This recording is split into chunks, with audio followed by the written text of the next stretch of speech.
the beginning of American independence.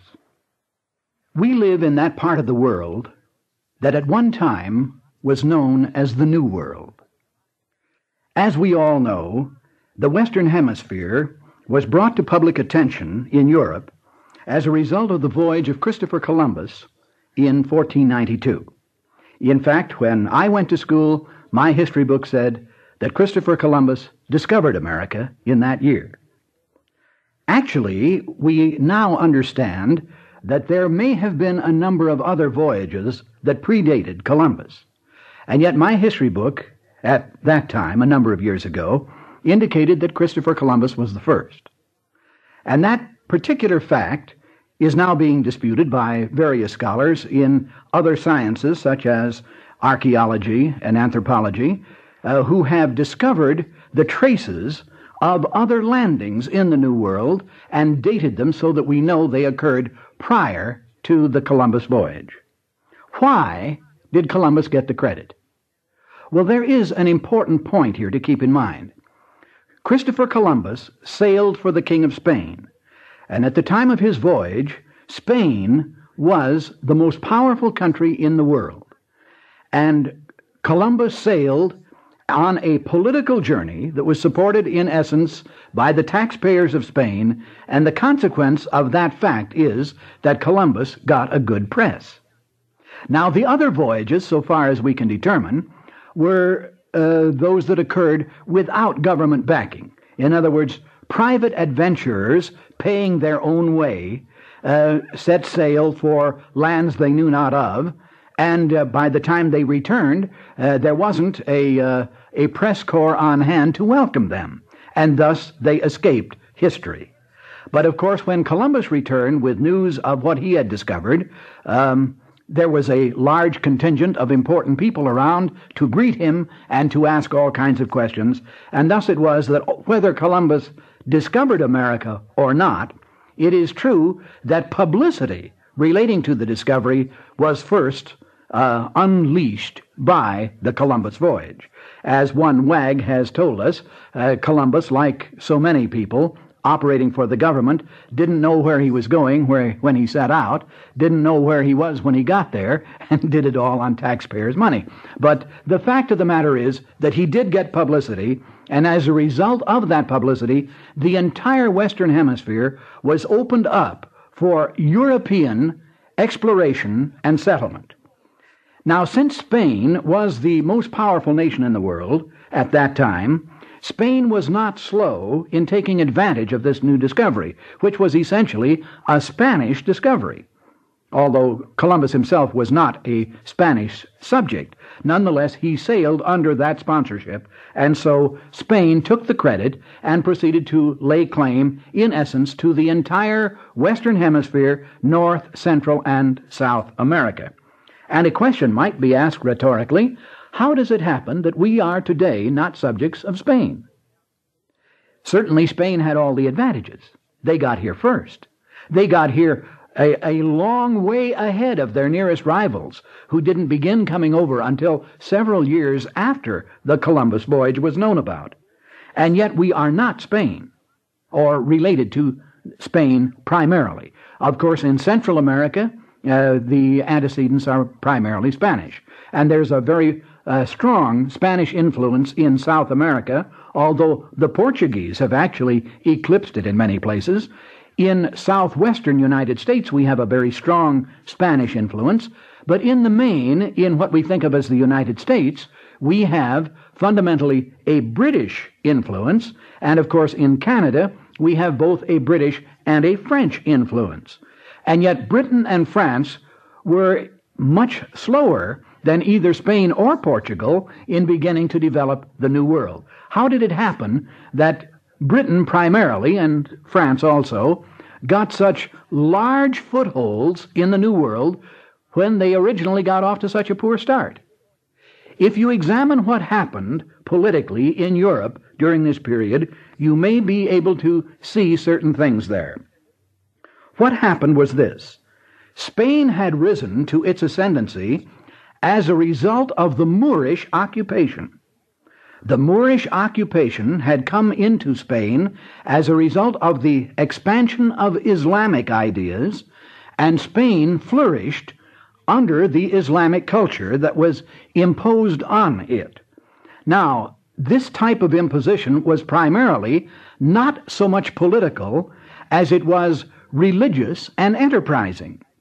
The Islamic peoples, the Saracens, who came into Spain and whom we call the Moors, were very much interested in developing industry and business, as it was done then. Of course, they did not have mass production as we think of it today, but they literally took Spain by the scruff of the neck and shoved it forward so that it became, productively speaking, the most important nation in the world, and this happened at a time when the Spanish government was weak.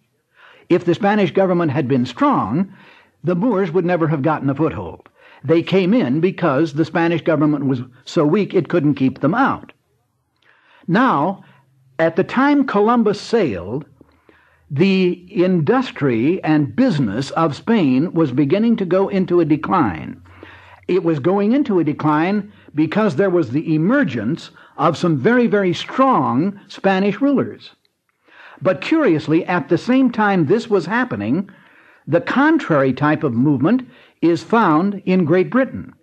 In Great Britain, which had been under very strong kings, such as the Tudors, which included both Henry VIII and Elizabeth I, they passed from the scene.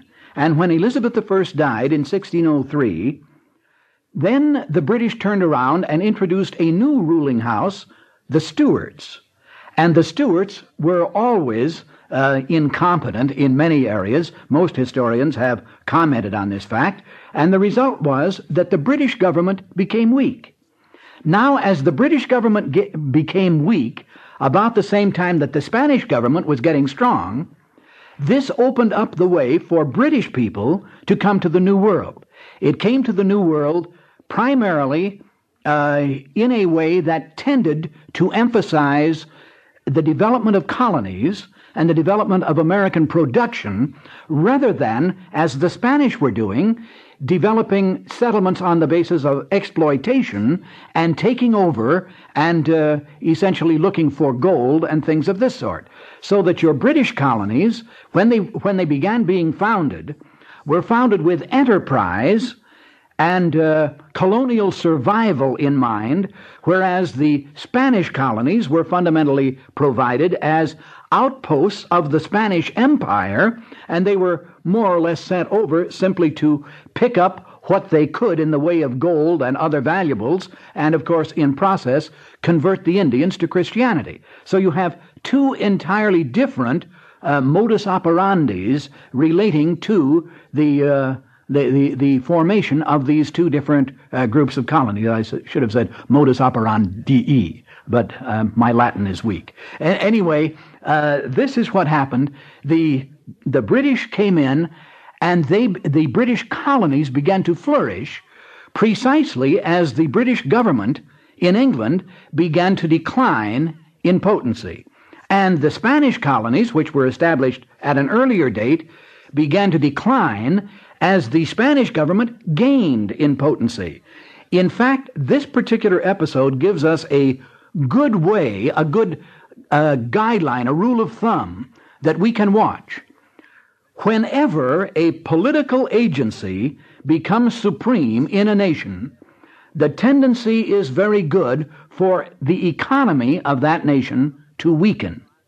And when the economy is freed from these tentacles, then it tends to rise, but it does so as the government tends to decline.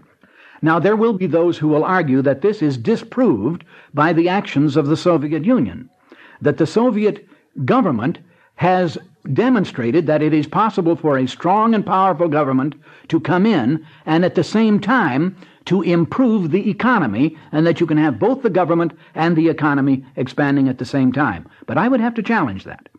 In point of fact, the government of the czars was extremely powerful, extremely despotic, and it continued to hold down the Russian economy so that there was never any chance of an industrial development in Russia until such time as the government of Lenin appeared. Now, of course, it is true that at the outset of the Leninist experiment in Russia, the government became the leading agent in trying to establish industry, commerce, and agriculture.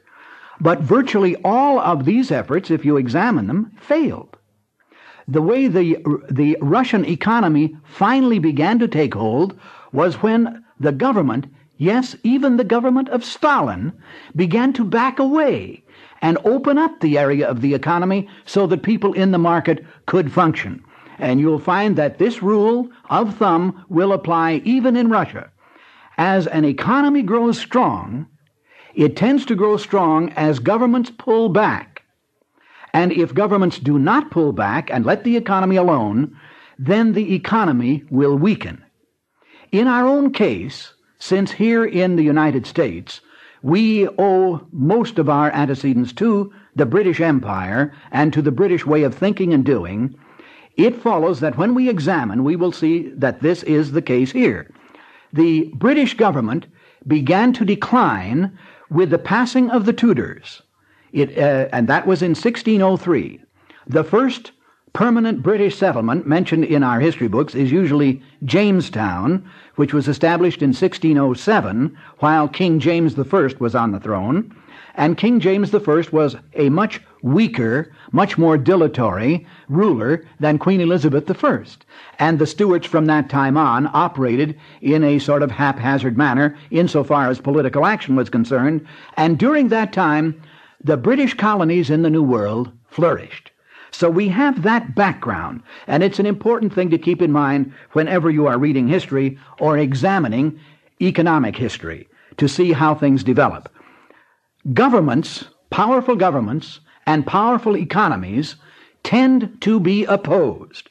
If your economy is going to be strong, then your government cannot be. If your government is going to be strong, then your economy will not be. And this is the dilemma that at present we are facing in this country. Many people in this country have sensed that the economy is in very, very serious straits. It is not doing well. And in order to rectify these problems in the economy, many people are turning to the government and asking it to do more. The result is that the government, day by day, month by month, and year by year, gets bigger and stronger, and to do so, it has to extract more of its substance from the economy, which in turn gets weaker and weaker. And here you have another instance of the point I'm trying to make. In any case, we do know that following the settlement in Jamestown, and then year by year in other places, British subjects came to the New World, some of them trying to escape the oppression that they were experiencing in Great Britain, both religious persecution and economic privation of various sorts. They came to the New World, and they established settlements, and they did so with one idea, and that was to colonize and to make the New World their home. Not to exploit it, to take out of it something that was to be sent back, but to develop it themselves for their own use and to live here and make this land their own. Now, this made a big difference in the development of the territory that is now the United States. So we began to feel the influx of the British influence, and it began to spread up and down the entire eastern coastline. Most of the original settlements were coastal villages at the outset, and then they expanded and worked back into the interior. And this condition went right through the first 150 years of the American experience. During that time, we were British colonies. We finally got 13 of them. And these British colonies were at no time out from under the control of Great Britain in a nominal sense. Everybody over here realized that they were colonists under the British government, and of course various British governors were sent over and took up residence in the key cities along the coastline that became in essence the crown colony of His Majesty's government, and that is the kind of relationship and arrangement we had here. And it lasted approximately from, say, 1600 in round numbers up to about 1750 or 1760. Now in 1760, we are in the second half of the 18th century, which became, at that time, one of the most exciting centuries the world has ever seen. This is the century that brought us the Industrial Revolution, which began in 1760. It brought us the American Revolution of 1775. It brought us the French Revolution of 1789. It was a period of vast intellectual stimulation and turmoil. There was a resurgence of all kinds of ideas of great significance. And it is important to understand our own background here in the light of what was happening, not only here, but in other parts of the world. We in America, who were British subjects and had come over to colonize, had in the main been motivated either by a religious conviction that we were and of right ought to be free men, or by a political conviction which paralleled the religious view, to wit, that as human beings, we had the same rights anybody else had. The American colonists were fundamentally Whigs, and the Whiggish movement was opposite the Tory movement. Now, the Tory movement was essentially the loyalist and the royalist group. These were the people that supported the state and believed that whatever the king did was right, because after all he was divine, and that the only proper procedure was for everybody to obey the king. That was right in the Tory framework of reference. But we were Whigs, and we disputed that view. And that's one of the reasons many of us left England and came to these shores, because we wanted to be more independent of the king. We wanted to make up our own minds and manage our own affairs. And here in the New World, we could own property privately. And note, please, the British government wasn't doing very much to protect it.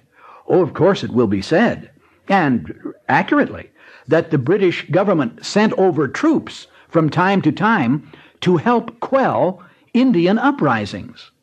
But in point of fact, many of these Indian uprisings were simply engendered by the British government. The colonists, when they came over here, found that they had to deal amicably with the Indians or fail utterly. And so in instance after instance, the colonists settled down peaceably, worked out amicable relationships with the local Indian tribes that they came in direct contact with, and in the main kept their promises with the Indians, and the Indians treated them fairly and honestly in return. However, when official British people would come over, they would sometimes like to stir things up to create difficulties. Well, one of the reasons for this was that Britain and France had been rivals for many years, and the foothold that France had in Canada was the predominant one. In certain parts of Canada, that is still true today. There are more French Canadians in certain parts of Canada than there are British. The French influence has been and remains strong there even now.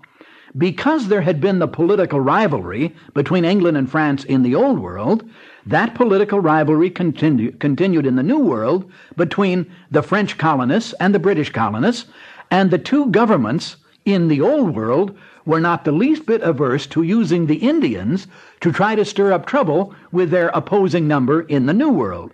Hence we find Frenchmen encouraging the Indians to attack British settlements, and we find British officials encouraging the Indians to attack French settlements, and the colonists were dragged into it because they lived here with the Indians. Now, this dichotomy, this ambivalence between the promises made by the settlers and the facts of what British officialdom did and French officialdom did caused the Indian to feel that the white man spoke with a forked tongue. Because, like most of us, when we view members of another race, we tend to categorize and collectivize them. And if we hear something from one member of another race, and then we hear something that is different from another member of that same race, we think that the race is speaking and that the race is dishonest. Actually, what you have is two different persons, and one is saying one thing and one is saying another, and the race gets blamed. Well, this is what happened. The private colonists Many times, I don't mean to suggest that in every case this was true, but it was true in most cases, the colonists dealt fairly with the Indians. They traded with them, they worked with them, they lived with them, and it worked out. This was true with the British and the French primarily. But then you have the official representatives of the crown, both French and British, coming to the New World, and they would come out with a different story relating to the political interests. And hence the Indians got the view that one white man would tell you one thing and another white man would tell you something else, and consequence, white men are just naturally liars. Well, white men may be liars, but in this particular case, the Indians appeared to be liars too, and we got so that we didn't trust each other, and the result finally roiled up in the French and Indian War, which actually was a war between Britain and France, in which Indians participated, and in the end, for which Canada became the war prize.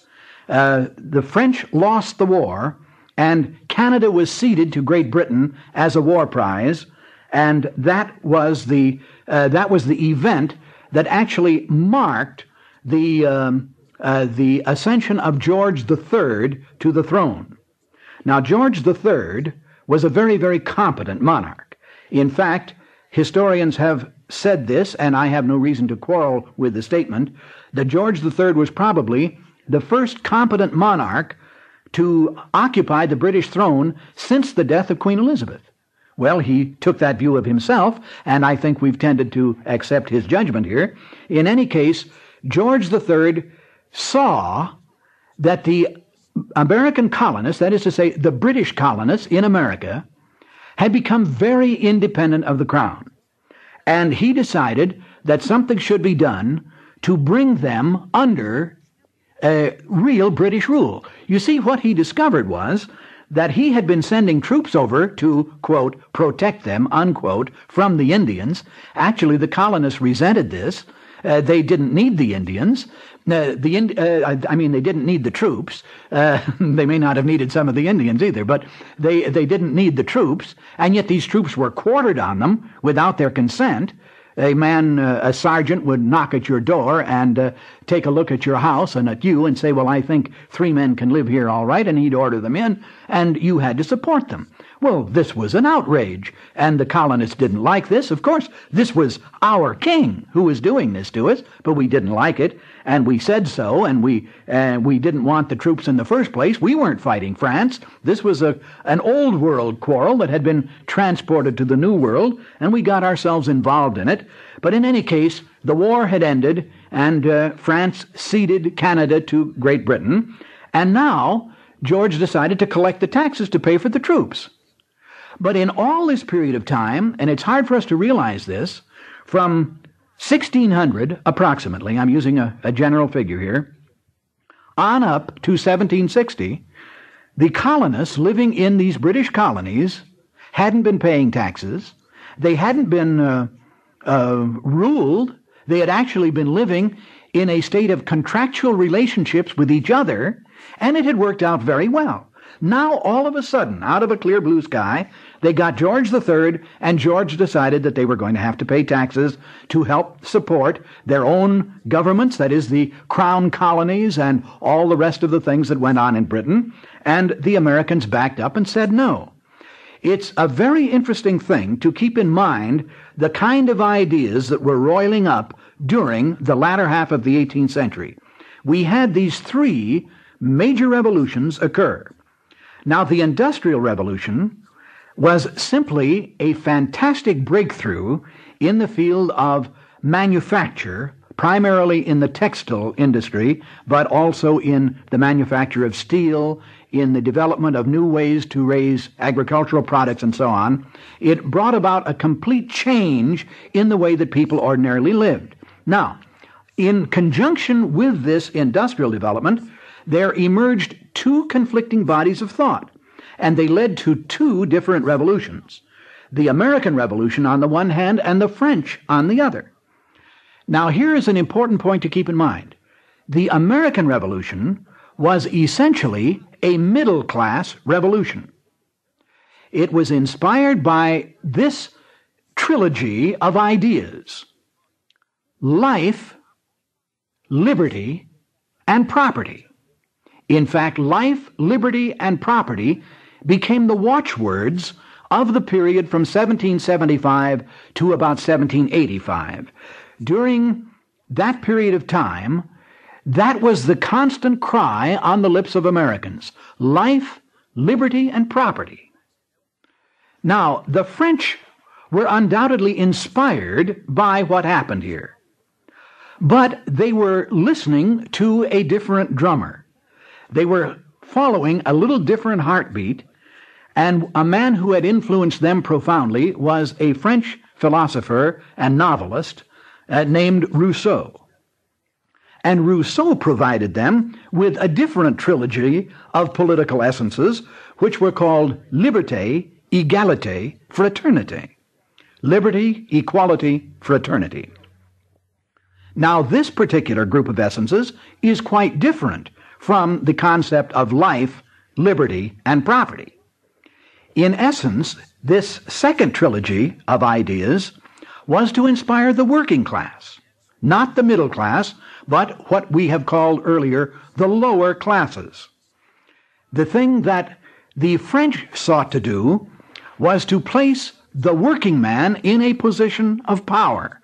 In other words, the French sought to establish a government that would represent the downtrodden masses, so-called, whereas the American Revolution sought to establish the right of each man to his own life, to his own liberty, and to his own property.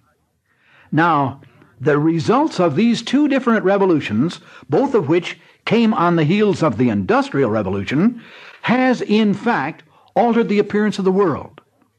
And we are, in a very real sense, today, continuing both of these same revolutions. The American Revolution has never really been terminated. We are still trying to establish that every human being has a right to his own life, to his own liberty, and to his own property. And, likewise, the French Revolution has not really terminated. And there are still many people who are engaged in trying to establish the concept that liberty and equality and fraternity are the proper essences by means of which to organize society. Now, these two different views are profoundly at odds, and to understand what happened, we're going to have to take a closer look at them. Thank you.